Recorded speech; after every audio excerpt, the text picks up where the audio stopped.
Hello friends, welcome back to our channel. Friends, ఈ వీడియోలో మనం ఈరోజు అన్ని న్యూస్ పేపర్లో వచ్చేటువంటి ఇంపార్టెంట్ ఎడ్యుకేషన్ అప్డేట్స్తో పాటు చాలా ముఖ్యమైనటువంటి కరెంట్ అఫైర్స్ కూడా రావడం జరిగింది.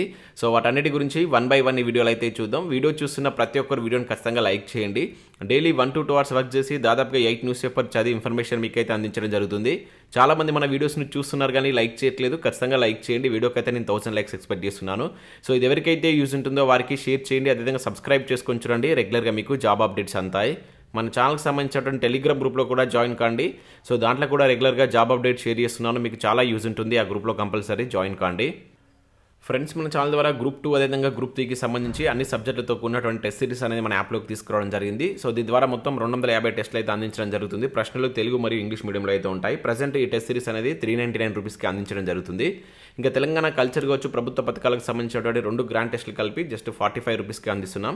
ఇంకా ఇండియన్ పాలిటిక్స్ సంబంధించిన టెస్ట్ సిరీస్ అనేటువంటిది ఇప్పుడు 49 రూపీస్కి ఉంది. ఇంకా తెలంగాణ చరిత్ర, తెలంగాణ ఉద్యమ చరిత్రకు సంబంధించిన టెస్ట్ సిరీస్ కూడా ఉన్నాయి. ఒకసారి మీరు యాప్ డౌన్లోడ్ చేసుకుని అక్కడ శాంపిల్ టెస్టులు, శాంపిల్ పీడిఎఫ్స్ ఉంటాయి. ఒకసారి చూసిన తర్వాత వాటి నచ్చితే వాటికి సంబంధించిన కోర్స్ అయితే తీసుకోండి. సో అదేవిధంగా అక్టోబర్ మంత్కి సంబంధించినటువంటి కరెంట్ అఫైర్ పీడిఎఫ్ కూడా అప్డేట్ చేయడం జరిగింది. జస్ట్ 20 రూపీస్ చెల్లించి మీరు పీడిఎఫ్ను డౌన్లోడ్ చేసుకుని ప్రింట్ తీసుకోవచ్చు. ఫ్రెండ్స్, ఈరోజు న్యూస్ పేపర్లో వచ్చేటువంటి అప్డేట్స్ కనుక చూసినట్లయితే మనకి ఇక్కడ ఫస్ట్ అప్డేట్ వచ్చేసి ఉద్యోగాల భర్తీపై ఛాలెంజ్కు సిద్ధమా అనేటువంటి టైటిల్ తోటి మనం వెలుగు న్యూస్ పేపర్లో ఒక అప్డేట్ అయితే చూడవచ్చు. సో ఇక్కడ ఉన్నటువంటి ఇన్ఫర్మేషన్ చూసినట్లయితే రాహుల్ గాంధీ బీజేపీ నేతలకు కేటీఆర్ సవాల్, కాళేశ్వరం కామధేను రాజకీయాల కోసం విమర్శలద్దు, కాంగ్రెస్ పవర్లో ఉంటే ప్రజల పవర్ పోతుంది, ఒక్కొక్కరి తలపై మోదీ 5 లక్షల అప్పు మోపిండు. సో ట్రయల్ బ్రేజర్ తెలంగాణ ప్రజెంటేషన్లో మంత్రి కామెంట్స్ అంటే ఇక్కడ చూడవచ్చు. సో ఇక్కడ ఉన్నటువంటి పూర్తి ఇన్ఫర్మేషన్ చూసినట్లయితే ప్రభుత్వ ఉద్యోగాల భర్తీపై ఛాలెంజ్కు సిద్ధమా అని మంత్రి కేటీఆర్ కాంగ్రెస్ ముఖ్య నేత రాహుల్ గాంధీ అదేవిధంగా బీజేపీ నేతలకు సవాల్ విసిరారు. సో 9.5 ఏళ్ల బీఆర్ఎస్ పాలనలో సాధించినటువంటి ప్రగతిపై గురువారం హైదరాబాద్లోని ఒక హోటల్లో ట్రయల్ బ్లేజర్ తెలంగాణ ప్రజెంటేషన్ ఇచ్చారు. సో తమ ప్రభుత్వం 1,60,000 ప్రభుత్వ ఉద్యోగాలు భర్తీ చేసిందని, ఇంకో 42,000 ఉద్యోగాల భర్తీ ప్రక్రియ వివిధ దశల్లో ఉందన్నారు. సో తమకంటే మెరుగ్గా ఉద్యోగాల భర్తీ చేసిన రాష్ట్రాలు ఉంటే చెప్పాలన్నారు. సో ఊరికే గావు కేకులు పెడబబ్బలు పెట్టడం కాదు, నేను ఇచ్చినట్టు ప్రజెంటేషన్ ఇవ్వండి. సో ఫలానా చోట ఇంతకంటే ఎక్కువ చేశామని చెప్పండి. సో గుజరాత్లో 6 కోట్ల జనాభా ఉంది, రాజస్థాన్లో 8 కోట్ల జనాభా ఉంది. ఆయా రాష్ట్రాల్లో ఎన్ని ఉద్యోగాలు భర్తీ చేశారు? సో మన దగ్గర 4 కోట్ల జనాభాకు 1,60,000 ఉద్యోగాలు భర్తీ చేశాం. మరి రాష్ట్రాల్లో ఉద్యోగాలు ఇవ్వనోళ్ళు ఇక్కడికి వచ్చి మాట్లాడుతున్నారు. ఇవి వాస్తవాలు అంటే ఇక్కడ చెప్పడం జరిగింది. సో ఉద్యోగాల భర్తీ వివరాలను వెబ్సైట్లో పబ్లిష్ చేశాం.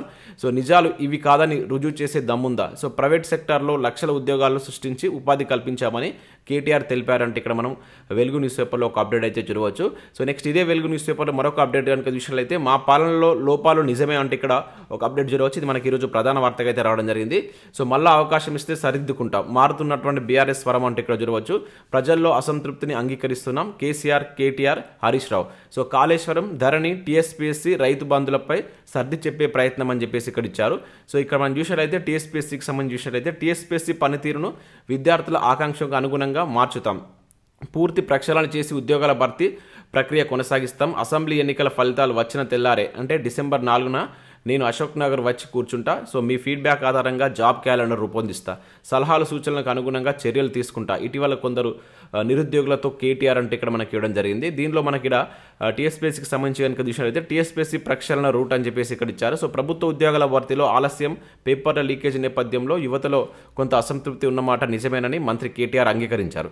సో ఇటీవల కొందరు నిరుద్యోగులను పిలిపించి ఆయన మాట్లాడారు. సో TSPSC పేపర్ల లీకేజ్లతో పాటు బోర్డులో ఉన్నటువంటి లోపాలను సవరిస్తామని, బోర్డును ప్రక్షాళన చేస్తామని వారికి నచ్చజెప్పేటువంటి ప్రయత్నం చేశారు. సో తాము మళ్ళీ అధికారంలోకి వచ్చిన తర్వాత జాబ్ క్యాలెండర్ ప్రకటిస్తామని హామీ ఇచ్చారు. సో డిసెంబర్ 4వ తేదీన అశోక్ నగర్కు వచ్చి నిరుద్యోగులతో సమావేశమవుతానని తెలిపారు. సో 9.5 ఏళ్ల తమ ప్రభుత్వంలో భర్తీ చేసినటువంటి ఉద్యోగాల వివరాలతో కూడినటువంటి ప్రత్యేక వెబ్సైట్ను ఇటీవల ఆయన ప్రారంభించారంటే ఇక్కడ దీనికి సంబంధించి మనం వెలుగులో అయితే చూడవచ్చు. సో నెక్స్ట్ అప్డేట్ చూసినట్లయితే TSPSC ప్రక్షాళన చేసి ఉద్యోగాలు ఇస్తామంటూ మరొక అప్డేట్ ఇక్కడ చూడవచ్చు. ఎమ్మెల్సీ కల్వకుంట్ల కవిత.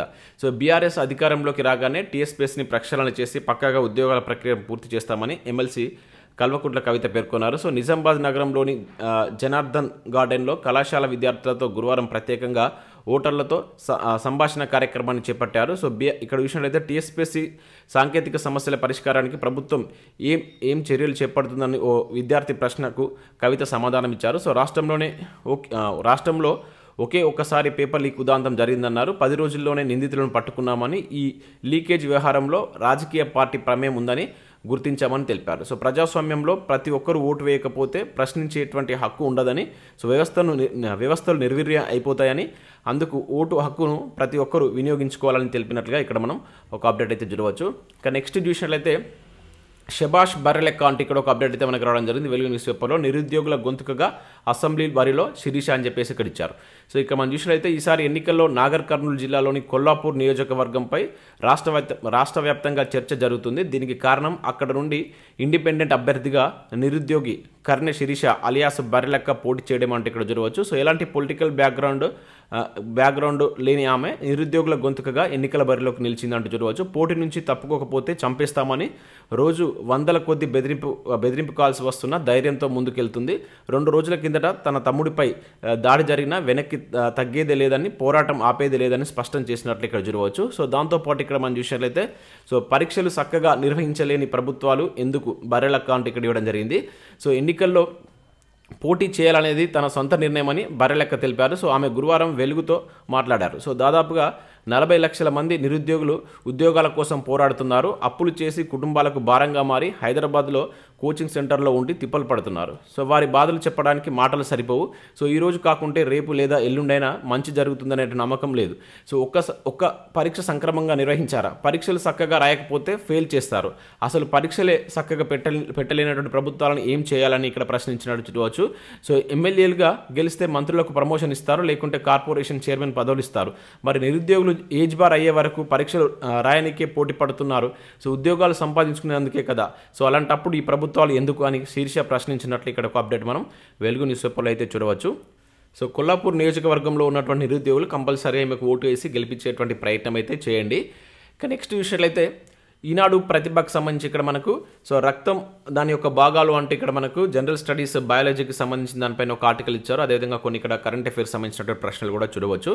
ఇక దాంతోపాటు ఇక్కడ మనకు TRT 2023 గణితానికి సంబంధించి బిడ్ బ్యాంక్ అయితే రావడం జరిగింది. సో దీన్ని కూడా ఒకసారి మీరు డౌన్లోడ్ చేసుకొని ప్రాక్టీస్ చేసేటువంటి ప్రయత్నం చేయండి. సో ఇవి మనకు వివిధ న్యూస్ పేపర్లో వచ్చినటువంటి ముఖ్యమైనటువంటి education updates. Next current affairs చూద్దాం. చాలా ఇంపార్టెంట్ కరెంట్ అఫైర్స్ ఉన్నాయి, స్కిప్ చేయకుండా చూడండి. ఖచ్చితంగా లైక్ చేయండి. ఒకటే వీడియోలో మీకు ఎడ్యుకేషన్ అప్డేట్స్ అదేవిధంగా కరెంట్ అఫైర్స్ అనేది కలిపి అందించడం జరుగుతుంది.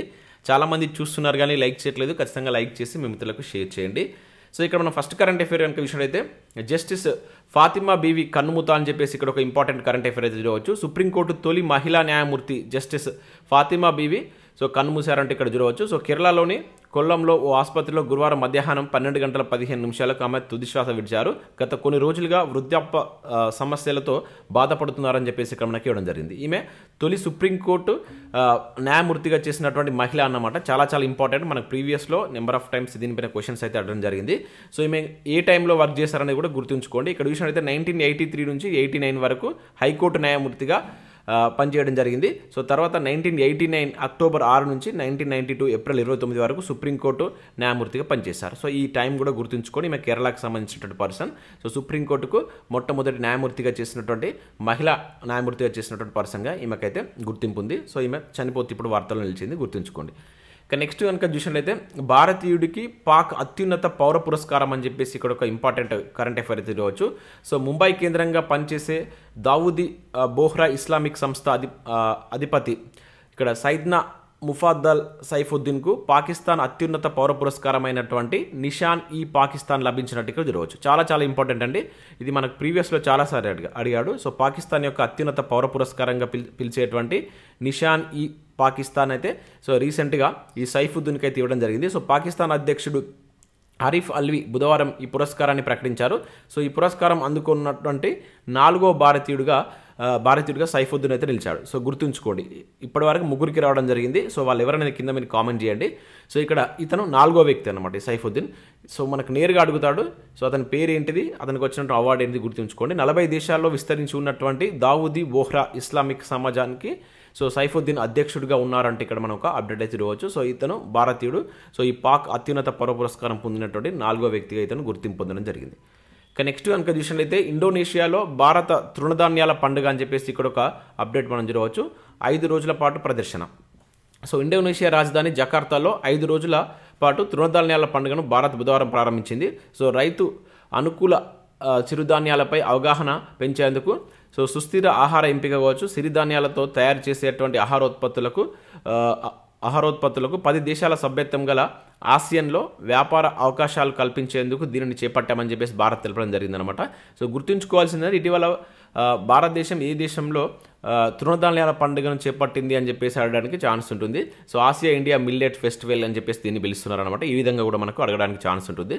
సో ఎక్కడంటే ఇది మనకి ఇండోనేషియాలో ఉన్నటువంటి జకార్తాలో దీన్ని నిర్వహించడం జరిగింది. సో నేరుగా అడగడానికి ఛాన్స్ ఉంటుంది. ఆ ప్లేస్ గుర్తుంచుకునే ప్రయత్నం చేయండి. ఇక నెక్స్ట్ కనుక చూసినట్లయితే తుంబా రాకెట్ ప్రయోగానికి 60 ఏళ్ళు అంటే ఇక్కడ చూడవచ్చు. భారతదేశపు తొలి రాకెట్ ప్రయోగానికి 60 ఏళ్ళు పూర్తయ్యాయి. సాధారణ రాకెట్ల ప్రయోగంతో మొదలైనటువంటి భారత అంతరిక్ష ప్రస్థానం ఇప్పటిదాకా ఎన్నో ఘనతర లక్ష్యాలను సాధించింది. మున్ముందు మరిన్ని ఉన్నత లక్ష్యాలను సాధించే దిశగా దూసుకెళ్తున్నట్టు ఇక్కడ చూడవచ్చు. చాలా ఇంపార్టెంట్ మనకు ఇక్కడ చూసినట్లయితే. సో కేరళ రాజధాని తిరువనంతపురం సమీపంలో ఉన్నటువంటి తుంబా గ్రామంలో ఏర్పాటైనటువంటి Thumba equatorial rocket launching station so నుంచి 1963 నవంబర్ 21న మనకు ఫ్రెంచ్ పేలోడ్తో కూడినటువంటి అమెరికాకు చెందినటువంటి నైక్ అపాచీ రాకెట్ను ప్రయోగించారు. సో విజయవంతంగా సాగిన ఆ ప్రయోగం భారత అంతరిక్ష కార్యక్రమాలకు నాంది పలికినట్టు చూడవచ్చు. సో ఈ ప్రయోగం కంప్లీట్ అయ్యి నవంబర్ 21 నాటికి 60 సంవత్సరాలు అయితే రీసెంట్గా కంప్లీట్ కావడం జరిగింది. ఇది గుర్తుంచుకోండి. 60 ఇయర్స్ కంప్లీట్ చేసింది కనుక అడగడానికి ఛాన్స్ ఉంటుంది. అది మనకు అమెరికా మన భారతదేశం నుంచి ప్రయోగించినటువంటి రాకెట్ లాంచింగ్ అనమాట. సో దీనికి ఇప్పటికీ 60 ఇయర్స్ కంప్లీట్ అయిపోవడం జరిగింది నవంబర్ 21 నాటికి. ఇది గుర్తుంచుకోండి. నేరుగా అడగడానికి ఛాన్స్ ఉంటుంది. ఇక నెక్స్ట్ కనుక చూసినట్లయితే ఇక్కడ మార్లోన్ షాముల్స్పై 6 ఏళ్ల నిషేధం అని చెప్పేసి ఇక్కడ ఒక అప్డేట్ చూడవచ్చు. సో వెస్టిండీస్ మాజీ క్రికెటర్ షాముల్స్పై ఐసీసీ 6 ఏళ్ల నిషేధం విధించింది. So Emirates cricket board anti corruption code నిబంధనలను అతను ఉల్లంఘించినట్టు స్వతంత్ర యాంటీ కరప్షన్ ట్రిబ్యునల్ తీర్పు మేరకు ఐసీసీ నిర్ణయం తీసుకున్నట్టు ఇక్కడ చూడవచ్చు. సో ఇటీవల 6 ఏళ్ల నిషేధానికి గురి అయినటువంటి క్రికెటర్ షాముల్స్ ఏ దేశానికి సంబంధించిన వారని చెప్పేసి అడగడానికి ఛాన్స్ ఉంటుంది. వెస్టిండీస్ అని చెప్పేసి గుర్తుంచుకోండి.